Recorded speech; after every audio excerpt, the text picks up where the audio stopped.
Hi hello నమస్తే సలాంకం YCP శ్రేణులకు YCP అభిమానులకు జగన్మోహన్ రెడ్డి ఫ్యాన్స్కు బూస్టింగ్ లాంటి వార్త.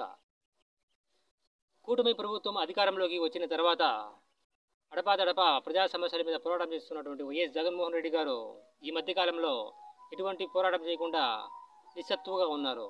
దీంతో అభిమానులతో పాటు కార్యకర్తలు కూడా ఓపింత నిస్సత్తువ నిశ్చయం ఆవహించింది. వీటన్నిటినీ పటాపంచలు చేసే వార్త. అతి త్వరలోనే వైఎస్ జగన్మోహన్ రెడ్డి గారు మెడికల్ కాలేజీల సందర్శన రూపంలో ఒక ప్రజా పోరాటానికి ప్రత్యక్షంగా తెరతీస్తున్నారు. రాష్ట్ర వ్యాప్తంగా ఎక్కడికక్కడ వీటి మీద ర్యాలీలు నిరసనలు చేసే విధంగా పక్కా ప్రణాళిక రూపొందిస్తారు.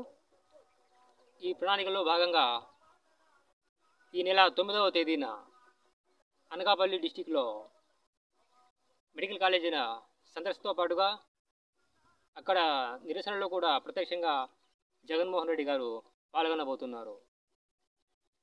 కూటమి ప్రభుత్వం చేస్తున్నటువంటి తప్పులు అంటే ప్రతిపక్ష పార్టీ ప్రజల్లోకి ఎలా రావాలి, ప్రతిపక్ష పార్టీ ప్రజల్లోకి రావడానికి ఎటువంటి ఆస్కారం కలిగించాలో అటువంటి తప్పిదాలు మొత్తం 1 by 1 చేసుకుంటూ వెళ్తోంది.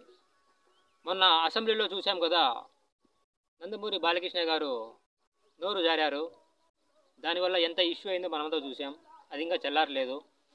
దాని తర్వాత కూడా మరోసారి ఇంకో ట్వీట్ చేశారు బాలకృష్ణ గారు.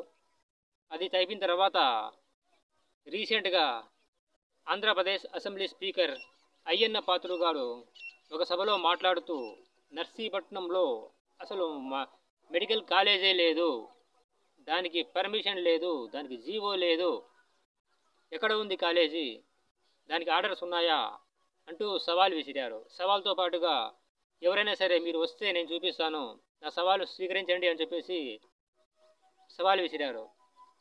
దాన్ని ఏకంగా వైఎస్ఆర్సీపీ పార్టీ అధ్యక్షులు మాజీ ముఖ్యమంత్రి వైఎస్ జగన్మోహన్ రెడ్డి గారు ఆ సవాల్ను స్వీకరించి ఈ నెల 9వ తేదీన అనకాపల్లి నర్సీపట్నం వస్తున్నట్టు సమాచారం. 2019లో వైసీపీ అధికారంలోకి రాకముందు జగన్మోహన్ రెడ్డి గారి పోరాటాలు మనం చూసాం. కలెక్టర్ ఆఫీసర్ల ముట్టడి, రైతు సమస్యల మీద ధర్నాలు, నిరాహార దీక్షలు ఇవన్నీ చూసాం. దాన్ని తలదన్నే విధంగా నెక్స్ట్ తీసుకోబోతున్నటువంటి కార్యాచరణ ఉండబోతుందని సమాచారం. దీంతో వైసీపీ శ్రేణులతో పాటు కార్యకర్తలు, నాయకుల్లో కూడా నూతన ఉత్సాహం ఉప్పొంగే అవకాశం మెండుగా కనబడుతోంది. కూటమి ప్రభుత్వం చేస్తున్నటువంటి 1 by 1 మిస్టేక్స్ ప్రతిపక్ష పార్టీకి పోరాటానికి కావాల్సినటువంటి మార్గాలను ఏర్పాటు చేస్తోంది. దీన్ని ఏ విధంగా ప్రతిపక్ష పార్టీ అందిపుచ్చుకుంటుందో, ఆ అధికార పార్టీ తప్పులను ప్రజల్లోకి ఎలా తీసుకుని వెళ్తుందో, ఆ పోరాటాల ద్వారా అధికార పార్టీపై ఉన్నటువంటి ప్రజా వ్యతిరేకతను ఎలా తెలియజేస్తుందో నిరసనలు, ర్యాలీలు, ధర్నాల రూపంలో చూడాలి. మనం పాత జగన్ ఏ విధంగా అయితే పోరాటాలు చేశారో అటువంటి పాత జగన్నే ఈ నెల 9వ తేదీ తర్వాత నుండి మనం చూడబోతున్నాం.